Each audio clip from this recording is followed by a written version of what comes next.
Imagine só, meu neto. Ela tinha apenas R$ 25 na carteira e a sensação agonizante de que o futuro nunca chegaria. O nome dela era Clara, e para ela, a exaustão não vinha do corpo. Ela acordava cansada, mas não era o cansaço de quem carregou peso. Era o cansaço corrosivo de quem estava sempre devendo, sempre no limite. Essa sensação, ela descrevia, era como uma poeira fina e invisível, que se acumulava em tudo, impossível de limpar de verdade, e vinha diretamente da conta bancária. O ciclo de ganhar pouco parecia, de fato, uma maldição que jamais seria dissipada. Clara morava em uma casa simples, em uma cidade que mal chegava a 150 mil habitantes no interior de Minas Gerais. O salário que ela trazia para casa, no máximo, alcançava R$ 2.200 por mês, e isso era quando fazia horas extras. Ela tentava se virar com bicos, vendia cosméticos de porta em porta, mas o ciclo era sempre cruel. Pagava as contas essenciais de água, luz e gás, e lá pelo dia 15 do mês já estava dependendo de algum empréstimo pequeno para cobrir os custos básicos. Ela se sentia aprisionada, observando o filho crescer, sem poder dar a ele as oportunidades que sonhava, sentindo o peso do dinheiro como uma âncora constante. Um dia, sentada na sala, olhando a bagunça que a rotina caótica criava, ela teve um estalo. Ela tinha algo na mão que valia mais do que o pouco dinheiro que lhe restava. Um celular, um smartphone comum que pesava menos de 200 gramas. Esse aparelho era, até então, apenas uma ferramenta para as redes sociais e chamadas, e consumia tempo precioso. Mas Clara começou a se questionar. Se as pessoas passam tanto tempo viciadas em conteúdos curtos e satisfatórios, por que ela não poderia produzir esse tipo de conteúdo usando justamente o que ela precisava fazer todos os dias? A limpeza da casa, a organização da bagunça. Essa simples ideia, vinda de um aparelho que cabia no bolso, prometia ser a primeira lufada de ar fresco que ela sentiria em anos. Ela não sabia como, mas sentiu que tinha acabado de encontrar a chave para finalmente começar a limpar a poeira financeira que sufocava sua vida. A rotina tediosa estava prestes a se transformar em seu estúdio de gravação. Aqui é o Vovô Sam. E a história de hoje explica como a esperança que brotou do bolso dela começou a se transformar em ação concreta. Na nossa última conversa, vimos que ela havia encontrado o primeiro passo para limpar a poeira financeira, transformando sua rotina em um potencial estúdio de gravação. Agora, vamos acompanhar como a simples decisão de arrumar a bagunça se transforma na jornada diária de redescoberta. Esta parte foca no primeiro obstáculo real: traduzir a teoria da organização para a prática sufocante do cotidiano. Preparem-se para ver como o estúdio de gravação improvisado ganha vida, capturando não apenas dados, mas também a essência de uma transformação iminente. A teoria, embalada pela novidade do aplicativo, era surpreendentemente simples. A prática, no entanto, carregava o peso de anos de desorganização. Ela pegou o pequeno aparelho, a tela acendeu, revelando a interface limpa que prometia ordem. A primeira tarefa não era registrar gastos futuros, mas sim confrontar os fantasmas do passado, a pilha de contas esquecidas e os extratos não abertos que jaziam em uma caixa esquecida. Ela sentou-se à mesa da cozinha, que rapidamente se tornou seu centro de comando. O cheiro de papel velho e a poeira fina das pastas criaram um ambiente quase arqueológico. Ela hesitou por um momento, percebendo que aquilo não era apenas sobre números, era sobre admitir exatamente onde o controle tinha se perdido. Respirando fundo, ela ligou o modo de captura de imagem no telefone. Cada documento digitalizado representava uma camada de medo sendo lentamente removida. O silêncio da casa era quebrado apenas pelo clique da câmera do celular, transformando recibos em dados organizados dentro do sistema. A primeira hora foi exaustiva, uma verdadeira maratona mental. No entanto, ao ver a primeira pequena tabela se formando na tela, um rascunho inicial de clareza em meio ao caos, ela sentiu uma firmeza inesperada no peito. Ela não era mais a vítima das circunstâncias financeiras. Ela era finalmente a arquiteta que começava a planejar a própria mudança. A limpeza da poeira estava apenas começando. As 80 e poucas linhas preenchidas na tela não mentiam. Elas eram um espelho frio, mostrando o reflexo exato da confusão acumulada por anos. Não era apenas uma soma negativa, era a materialização de todas as promessas não cumpridas, os aniversários sem presentes decentes e o pavor constante de atender ao telefone. Cada dígito representava uma noite mal dormida, uma dor de cabeça que persistia desde o café da manhã. Ela sentiu o peso dos números esmagando seu peito, uma lembrança constante de que, aos olhos do mundo, e pior, aos seus próprios olhos, ela tinha falhado. O anonimato daquela batalha era o que mais a corroía. Ninguém em seu círculo mais íntimo fazia ideia da dimensão daquele buraco. Ela sorria nas reuniões de família e inventava desculpas elaboradas para evitar sair com os amigos. O medo de ser julgada, de ter a incapacidade financeira exposta, era um fardo moralmente mais pesado do que qualquer prestação atrasada. Ela se lembrava de sentir inveja da despreocupação alheia, enquanto vivia sob um manto de segredo e insegurança. Essa solidão, contudo, ganhava agora uma nova forma. Ao encarar os números diretamente, o medo paralisante que a dominava há tanto tempo começou a dar lugar a uma raiva silenciosa e focada. Ela percebeu que precisava de uma armadura nova para enfrentar a realidade. A aceitação de que a jornada seria longa e que o primeiro passo havia sido dado em total isolamento. A vulnerabilidade de seu passado se tornava lentamente o motor de sua resistência. Ao confrontar a dimensão exata do passivo, a coragem recém-descoberta de Ana foi posta à prova. Os números, meticulosamente organizados em colunas, formavam uma muralha não de tijolos, mas de juros compostos. Ela percebeu que a dívida era uma criatura viva que se alimentava exponencialmente, e os pequenos esforços que ela imaginava fazer seriam engolidos antes de causarem qualquer impacto significativo. O cálculo dos juros rotativos dos últimos 6 meses foi um golpe devastador. Uma prova fria de que ela estava, na prática, correndo em círculos enquanto a linha de chegada se afastava cada vez mais. A raiva silenciosa deu lugar a um sentimento de absoluta futilidade. Por que sacrificar seu presente, sua energia e seu sono para lutar contra uma matemática que parecia programada para fazê-la fracassar? O futuro idealizado, onde ela respirava aliviada e livre, parecia agora uma miragem cruel.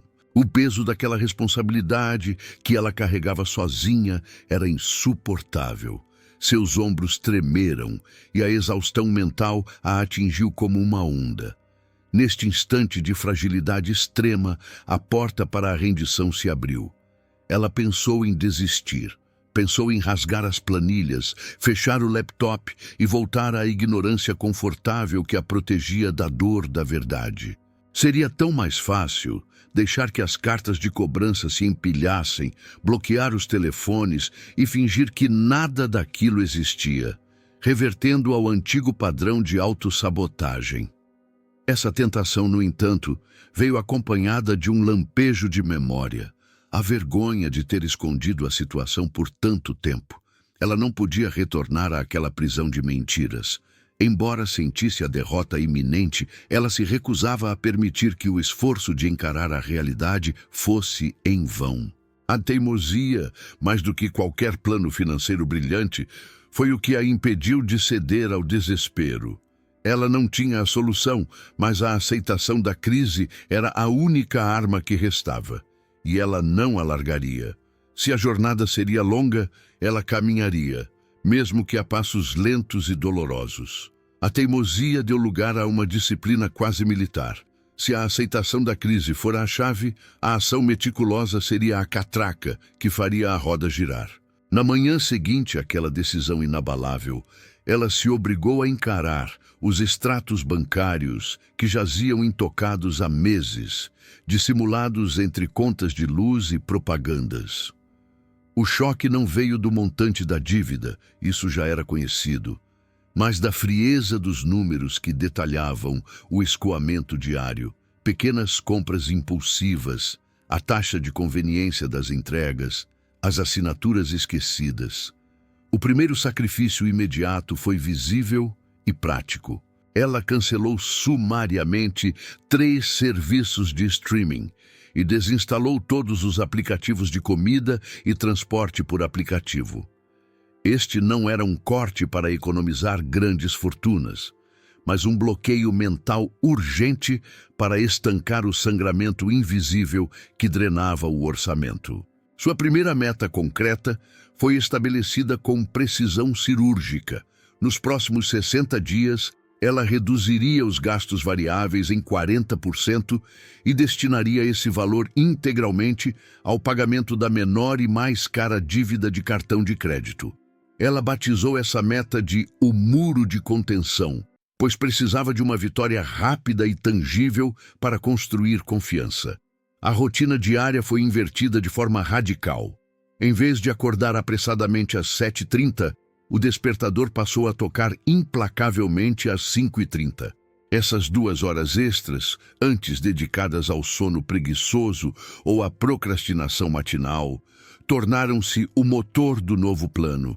Na primeira hora, ela revisava a meta orçamentária do dia, garantindo que cada centavo gasto fosse rastreado em uma planilha simples, mas implacável. Na segunda hora, ela trabalhava em uma ideia lateral que havia guardado na gaveta: criar conteúdo especializado online. Ela possuía conhecimento técnico em sua área profissional, mas nunca o monetizara. Agora, ela se dedicava a transformar esse conhecimento em pequenos e-books e consultorias virtuais de baixo custo. O pilar da economia residia na austeridade alimentar e logística. Durante o primeiro mês, ela instituiu a política da refeição zero. Nenhuma compra de café, almoço ou jantar fora de casa. Isso exigiu um planejamento rigoroso de todas as refeições no domingo à noite, transformando a cozinha em uma linha de produção de marmitas. Era um trabalho cansativo e desinteressante, mas o saldo no final da primeira semana, que antes desaparecia com a facilidade de um passe de mágica, agora permanecia sólido, pronto para ser alocado.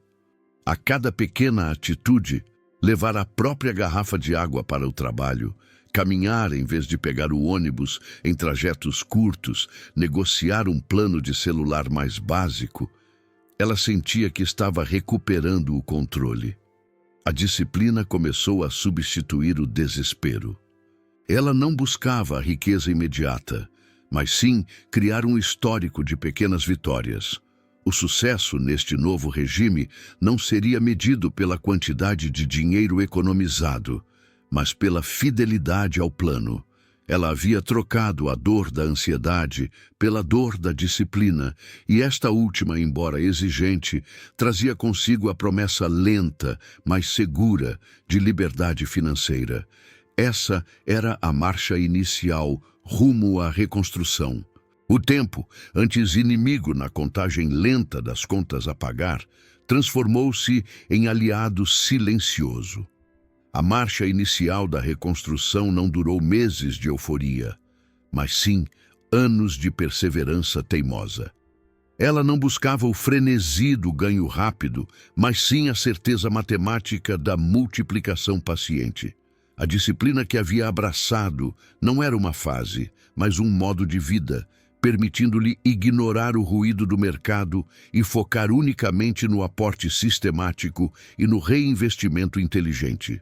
A virada, quando finalmente chegou, não foi um evento explosivo, mas um sussurro nos extratos bancários.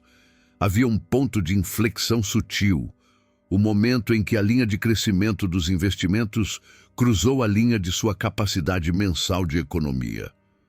Pela primeira vez, ela testemunhou o capital trabalhando mais e mais rápido do que ela.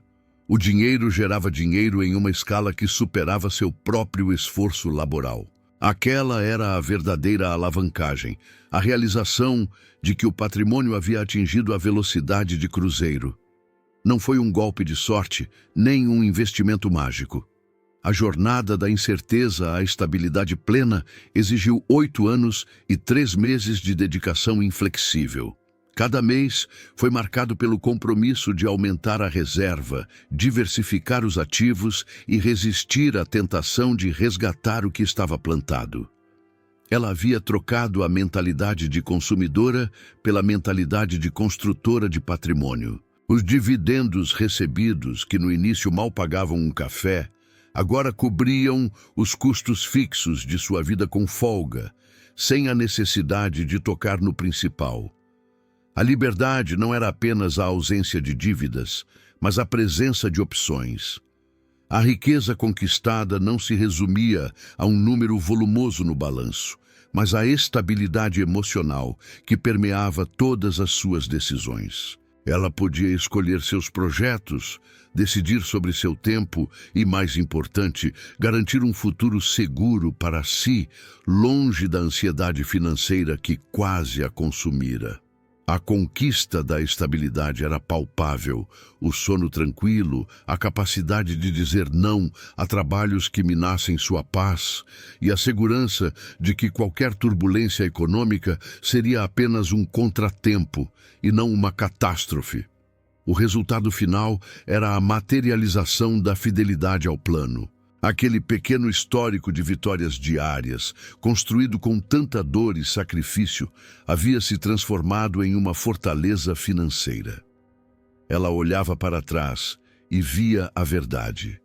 Não foram as grandes tacadas que a fizeram vencer, mas a consistência implacável. A pessoa que havia começado aquela jornada, atormentada e desesperada, havia sido substituída por alguém que entendia profundamente que a verdadeira recompensa da disciplina não era apenas o dinheiro acumulado, mas a transformação do caráter e a paz de espírito irremovível que a acompanhava. O sistema estava completo, maduro e funcionando exatamente como planejado. A lição fundamental, ela finalmente compreendeu, não estava nas planilhas ou nos números exponenciais que se acumulavam. Estava na profundidade da sua própria mudança. O que essa jornada ensinava sobre dinheiro era simples, mas brutalmente difícil de executar. A liberdade não é um prêmio instantâneo, mas o resultado inevitável de escolhas consistentes e muitas vezes dolorosas, feitas ao longo do tempo. Ela parou de ver o dinheiro como um fim em si mesmo e passou a enxergá-lo como um espelho que refletia suas prioridades, sua disciplina e, acima de tudo, seu respeito pelo futuro. A vida lhe mostrou que a paz de espírito era o dividendo mais valioso. O ato de construir o seu sistema financeiro lhe deu mais do que segurança material. Ofereceu-lhe controle sobre a própria narrativa. Ela trocou a urgência desesperada pela calma estratégica. Essa transformação prova que não é necessário ter um salário extraordinário ou um golpe de sorte para alcançar a solidez. É preciso, sim, desenvolver a maturidade para adiar a satisfação imediata em favor de uma segurança duradoura. A verdadeira virada aconteceu quando ela parou de perguntar o que posso comprar agora e começou a perguntar como posso estruturar meu amanhã. A história dessa mulher é a prova palpável de que o destino financeiro não é traçado pela fortuna, mas pela disciplina. Ela não tinha superpoderes, tinha apenas persistência. Se você se identifica com o ponto de partida dela, a sensação de sufocamento, a dívida esmagadora, a ansiedade noturna, então a sua história também pode mudar. Se ela conseguiu reescrever um roteiro que parecia fadado ao fracasso, rompendo ciclos e estabelecendo um legado de estabilidade, saiba que a mesma metodologia, a mesma paciência e a mesma dedicação estão disponíveis para você agora. O mapa foi desenhado, a rota foi percorrida. O primeiro passo para a sua própria paz financeira é acreditar que a consistência, por menor que seja, sempre superará o esforço esporádico e grandioso. Comece onde você está. A transformação começa na decisão. Compreender que o poder de reescrever sua história financeira reside inteiramente em suas mãos é o ponto de partida. Mas a jornada rumo à estabilidade exige acompanhamento constante e ferramentas adequadas. Se você sentiu essa faísca da mudança, concorda que a consistência é a chave mestra para a liberdade e está pronto para aplicar o mapa que traçamos aqui. Saiba que estou comprometido em guiar os próximos passos. Não deixe essa inspiração esfriar. A decisão de começar é importante, mas a decisão de continuar é absolutamente vital. Para garantir que essa sabedoria e essas metodologias continuem alcançando todos que buscam uma transformação real, peço um gesto simples de sua parte, um investimento no crescimento da nossa comunidade. Se esta história fez sentido para você, por favor, curta o vídeo imediatamente. Inscreva-se no canal para não perder as narrativas e lições que virão a seguir. E ative o sininho para ser o primeiro a receber nossas novidades. Use a área de comentários para me contar qual foi a sua maior lição de hoje. E não hesite em compartilhar este vídeo com amigos e familiares que também merecem essa paz. Lembre-se sempre, a verdadeira prosperidade não é um evento isolado, mas sim o resultado de hábitos diários e consistentes. Eu sou o Vovô Sam, e foi uma alegria imensa poder compartilhar mais este pedaço de vida e esperança com você. Volte em breve, pois nossa comunidade de transformação financeira só cresce e o caminho está sempre aberto. Cuide-se bem, mantenha-se firme em seu propósito e trilhe o caminho da sua liberdade. Até a próxima história.